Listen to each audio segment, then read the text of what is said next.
ലാലൂർ ദേവസ്ഥാനമേ അഭയം. നമസ്കാരം, ലാലൂർ ദേവസ്ഥാനമാണ്. ഇന്ന് ഒരു പ്രധാന വിഷയമായിട്ടാണ് വന്നിട്ടുള്ളത്. പ്രധാന വിഷയം എന്ന് പറയുന്നത് മാർച്ച് 29 ശനിമാറ്റമാണ്. ശനി മീനം രാശിയിലേക്ക് പ്രവേശിക്കുന്ന ഒരു സമയമാണ് മാർച്ച് 29. അന്ന് തന്നെയാണ് കർത്തവാകും.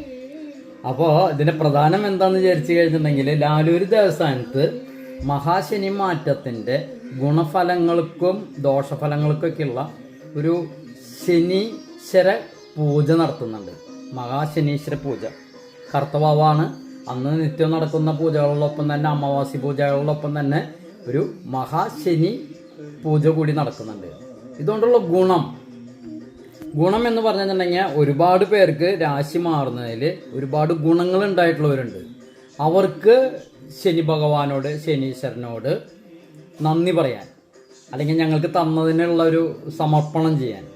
അതുപോലെ തന്നെ ഇനി മീനൻ രാശിയിലേക്ക് വന്നിട്ട് ഇനി വരാനിരിക്കുന്ന ദോഷങ്ങളും അതുപോലെ ഗുണഫലങ്ങൾക്കും വേണ്ടി നൈവേദ്യാർപ്പണം നടത്തി സ്വാമിയുടെ അനുഗ്രഹം, അതായത് വരുന്നത് ഈ ഞാൻ എന്നും പറയുന്ന ഒരു വാക്ക് തന്നെയാണ്, തല്ലാൻ വന്നവൻ തലോടി പോകുന്ന രീതിയിലാക്കി തീർക്കുന്നതിന് വേണ്ടിയിട്ടുള്ളൊരു ശനീശ്വര പൂജ. അമാവാസിയുടെ അന്നാണത് വരുന്നത്. അത് എല്ലാവരും പങ്കെടുക്കാനായിട്ടുള്ള രീതിയിൽ വളരെ ചെറിയൊരു തുകയാണ് അതിന് നിശ്ചയിച്ചിട്ടുള്ളത്. മൊത്തം കർമ്മം ചെയ്യാനായിട്ട് 1 ലക്ഷത്തിന് മുകളിൽ 1.5 ലക്ഷം രൂപയുടെ മുകളിൽ വരുന്നതാണ് നിവേദ്യ പൂജ എന്ന് പറയണത്. ഇത് ഒരു 5555 രൂപ. അതായത് ഒരു നാടൻ കോഴിയും ഒരു മദ്യത്തിൻ്റെ പൈസ പോലും വാങ്ങിക്കുന്നില്ല എന്ന് ചുരുക്കം. ഒരു കുപ്പി മദ്യത്തിൻ്റെയും അല്ലെങ്കിൽ ഒരു നാടൻ കോഴിയുടെയും പൈസ വാങ്ങിക്കുന്നില്ല എന്ന് ചുരുക്കം. അതായത് എല്ലാവർക്കും പങ്കെടുത്ത് അവരുടെ പ്രശ്നങ്ങൾ തീർക്കാനായിട്ടുള്ള ഒരു കർമ്മമായിട്ടാണ് ഇതിനെ കാണുന്നത്. അതുകൊണ്ടാണ് 5555 രൂപയാക്കിയിട്ട് ആർക്കും ശനിപ്രീതി നടത്താനായിട്ടുള്ളൊരു സൗകര്യം ഒരുക്കുന്നുണ്ട് ലാലൂർ ദേവസ്ഥാനത്ത്. ഇനി ഒരു കാര്യം പ്രത്യേകം മനസ്സിലാക്കുക, ആർക്കും ഒരു ദോഷവും വരുത്താത്ത ഗ്രഹമാണ് ശനി. എന്നാൽ എല്ലാവർക്കും പേടിയാണ്. ശനിയും ചൊവ്വ എന്നൊക്കെ പറഞ്ഞിട്ടുണ്ടെങ്കിൽ എല്ലാവർക്കും പേടിയാണ്. പേടിക്കേണ്ടതായിട്ടില്ല. അതായത് ശനി നമുക്ക് എന്തൊക്കെയാണ് ദോഷങ്ങളുള്ള ആ ദോഷങ്ങൾക്കുള്ള പരിഹാരങ്ങൾ മുൻകൂട്ടി മനസ്സിലാക്കി ചെയ്യുന്നിടത്താണ് നമ്മുടെ വിജയം. അതായത് മാർക്കണ്ഡേയൻ ചെയ്തിട്ടുള്ള അത് തന്നെയാണ് എനിക്കിതിൽ പറയാനുള്ളത്. അതായത് ആൾക്ക് മരണം അടുത്ത് വന്നപ്പോൾ മരിക്കാൻ താല്പര്യമില്ല. ഇത്രയും ചെറുപ്പത്തിൽ ഞാൻ മരിച്ചു കഴിഞ്ഞിട്ടുണ്ടെങ്കിൽ ആൾ ഒരുപാട് കാര്യങ്ങൾ ചെയ്യേണ്ടതായിട്ടുണ്ട്, അത് തീർക്കാൻ പറ്റില്ല. അപ്പോൾ അതുതന്നെ എന്ത് ചെയ്തു, ആൾ ഓടിപ്പോയിട്ട് മഹേശ്വരൻ്റെ കാലിക്ക് കെട്ടിപ്പിടിച്ച് കിടന്നു. വരാൻ പറ്റുമോ? കാലിന് വരാൻ പറ്റുമോ? കാലൻ കയറൊക്കെ ഇട്ടു. അതിൻ്റെ പേരിൽ പ്രശ്നങ്ങളൊക്കെ ഒരുപാട് ഉണ്ടായിട്ടുണ്ട്. കാലനില്ലാത്ത ഒരു കാലം എന്നൊക്കെ പറഞ്ഞിട്ടുള്ളൊരു ചരിത്രങ്ങളൊക്കെ ഉണ്ട്, അറിയാവുന്നവർക്ക് അറിയാം. അപ്പോൾ അങ്ങനെ ഒരു കാലം ഉണ്ടായിട്ടുണ്ട്. അപ്പം ഇനി എൻ്റെ ഒരു ഉദാഹരണം പറയാം. എനിക്കുണ്ടായൊരു കാര്യം ഞാൻ പറയാം. ഇനിയിപ്പോൾ മറ്റുള്ളവരുടെ കാര്യങ്ങൾ ഉദാഹരണമല്ലല്ലോ, സ്വന്തം.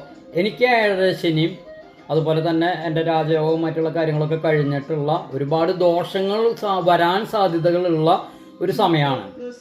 ഇപ്പോൾ ഞാൻ എന്താ ചെയ്യണത്? ഞാൻ കരിങ്കുട്ടി സ്വാമിനെയും വിഷ്ണുമായേനെയാണ് ഉപവസിച്ച് അതിലേക്ക് കടന്നു വന്നത്. അതുകൊണ്ട് തന്നെ എനിക്ക് വരുന്ന ദോഷങ്ങൾ വളരെയധികം ഭേദപ്പെട്ട് വളരെയധികം പ്രശ്നങ്ങൾ ഒതുക്കി അതിൽ നിന്ന് കയറി വരും. അപ്പം നമുക്ക് അപഹാരങ്ങൾ ഉണ്ടായിരിക്കാം. ഓരോരുത്തർക്കും ഓരോ ദശാകാലത്ത് അപഹാരങ്ങൾ ഉണ്ടായിരിക്കാം. ആ അപഹാരങ്ങൾക്ക് വേണ്ട കർമ്മങ്ങൾ ചെയ്ത് ഭഗവാനെ വിളിക്കുന്നിടത്ത് ഭഗവാനെ, ബുധൻ്റെ അപഹാരമാണെങ്കിൽ ബുധന് വേണ്ട ഷാഡോപചാര പൂജ, അതുപോലെ തന്നെ എന്തിനാണ് നിങ്ങൾക്ക് ആ സമയത്ത് ദോഷകരമായിട്ടോ അല്ലെങ്കിൽ നിങ്ങളുടെ ഇതായിട്ട് നിൽക്കുന്ന അപകാരങ്ങളായിട്ട് നിൽക്കുന്നത് അവരെ പൂജിച്ച് അവരെ തൃപ്തിപ്പെടുത്തുക. ഉദാഹരണം പറയുകയാണെങ്കിൽ ഞാൻ പറഞ്ഞില്ലേ, ഒരു ആൾക്കൊരു കുറേ രൂപ കൊടുക്കാണ്ട് ആള് തല്ലാനായിട്ടോ അല്ലെങ്കിൽ കൊല്ലാനായിട്ടോ അല്ലെങ്കിൽ കേസും കൂട്ടൊക്കെ ആയിട്ടാവും വരുന്നുണ്ടാവുക. ആള് വരുന്ന സമയത്ത് തന്നെ ആളെ ചിരിച്ച് വരവേറ്റൊരു ഗ്ലാസ് വെള്ളം കൊടുത്താൽ തന്നെ പകുതി തണുത്തു. ആ വെള്ളം കൊടുത്ത് ആൾക്കൊരു നിവേദ്യം കൊടുത്താൽ എൻ്റെ ഇല്ല കേട്ടാ, എൻ്റെ പ്രശ്നങ്ങൾ ഇതാണ് എന്ന് പറഞ്ഞാൽ എന്തുണ്ടാവും? അവിടെ ആൾക്കൊരു മനംമാറ്റം ഉണ്ടായിട്ട് പോവും. നാളെയും വരും, കൊല്ലും പിടിക്കുന്നൊക്കെ പറഞ്ഞൊരു വരും. നാളെയും നമുക്ക് ചെയ്യാൻ പറ്റുന്ന ഏറ്റവും വലുത് ആൾക്ക് വേണ്ട നിവേദ്യങ്ങൾ. അതുപോലെ തന്നെയാണ് ശനി ഭഗവാനെയും. അങ്ങനത്തെ ഒരു നൈവേദ്യാർപ്പണം അതിനോടനുബന്ധിച്ചുള്ളൊരു പൂജയും കർമ്മങ്ങളാണ് ഈ വരുന്ന മാർച്ച് 29 അമാവാസി പൂജയിൽ ഉൾപ്പെടുത്തുന്നത്. അമാവാസി പൂജ എന്ന് പറയുമ്പോൾ അറിയാലോ, ഒരുവേളെ എല്ലാവർക്കും അറിയാൻ തോന്നണോ, ലാലൂർ ദേവസ്ഥാനത്തിനെ കുറിച്ച് മനസ്സിലാക്കണവർക്കൊക്കെ അറിയാം. നൈവേദ്യ പൂജ എന്ന് പറയണത് തന്നെ ഏകദേശം ഒരു 10,000-50,000 രൂപ മാത്രം വരുന്ന ഒരു പ്രോസസ്സാണ്. അത് ശനിപൂജയും കൂടി ആകുമ്പോൾ ഏകദേശം 1.5 ലക്ഷം രൂപയോളം വരുന്നതാണെന്ന് കരുതുന്നു. എനിക്കറിയില്ല. അതായത് ബില്ലും കാര്യങ്ങളൊക്കെ കിട്ടിയിട്ട് വേണം. ഞാൻ ആവശ്യമുള്ള വസ്തുക്കൾ വാട്സാപ്പ് ചെയ്ത് കൊടുക്കും, അവർ ബില്ലാക്കി ആക്കിയിട്ടാണ് തരിക. അപ്പോൾ ഇനിയും സമയമുണ്ട്. അപ്പോൾ താല്പര്യമുള്ളവർ മുൻകൂട്ടി പറയാം. അതായത് കോഴിയായാലും നാരങ്ങമാല, ഗണപതിക്ക് നാരങ്ങമാല ആയാലും ഇതൊക്കെ മുൻകൂട്ടി വാങ്ങിച്ച് ചെയ്യേണ്ടതാണ്. പിന്നെ ഇത്രയും വലിയ പൂജയ്ക്കാവുമ്പോൾ മുൻകൂട്ടി പറഞ്ഞാൽ മാത്രമാണ് നമുക്കതിൽ എന്തെങ്കിലുമൊക്കെ ചെയ്തു തരാൻ പറ്റുക. ഇതൊരു വിശ്വാസത്തിൻ്റെ ലോകമാണെന്നുള്ളത് ആദ്യം മനസ്സിലാക്കുക. വിശ്വസിക്കുന്നവർക്ക് ഗുണവും അതിനോടനുബന്ധിച്ചുള്ള ഫലവും ലഭിക്കും. വിശ്വാസമുള്ളവർക്ക് ഈശ്വരനുണ്ട്.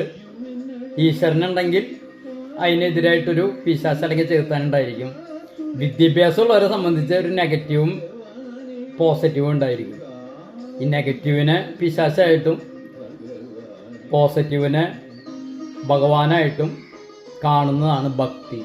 ആ ഭക്തിയുടെ ഏറ്റവും വലിയ ഒരു രൂപമാണ് അമ്പലങ്ങളിൽ പ്രതിഷ്ഠിച്ചിട്ടുള്ളത്. അമ്പലങ്ങളിൽ നിങ്ങൾക്ക് എന്താണ് ചെയ്യുന്നത്? അമ്പലങ്ങളിൽ നിങ്ങൾ വന്ന പോസിറ്റീവ് എനർജി സ്വീകരിക്കുമ്പോൾ നിങ്ങളുടെ ഉള്ളിലത്തെ ചെകുത്താൻ മാറി നിങ്ങളുടെ ഉള്ളിലേക്ക് ഭഗവാനെ കുടിയിരുത്തുന്നു. ആ കുടിയിരുത്തുന്നതോടൊപ്പം നമ്മുടെ ദോഷങ്ങൾക്കൊക്കെ ഭയങ്കര മാറ്റം വരുന്നു. അതാണ് ശരിക്കും നടത്തുന്നത്. അല്ലാണ്ട് ഇവിടെ മാജിക്കോ അല്ലെങ്കിൽ ഇവിടെ മാനത്തൊന്നും ഇങ്ങനെ അതൊന്നും ഇവിടെ ഇല്ല.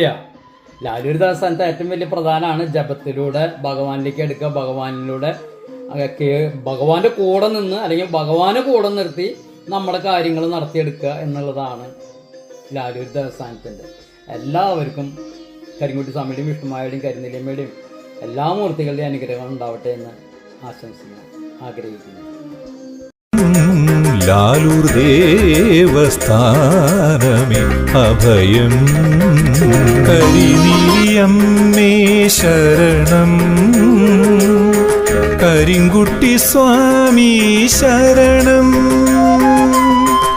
വിഷ്ണുമായ സ്വാമി ശരണം.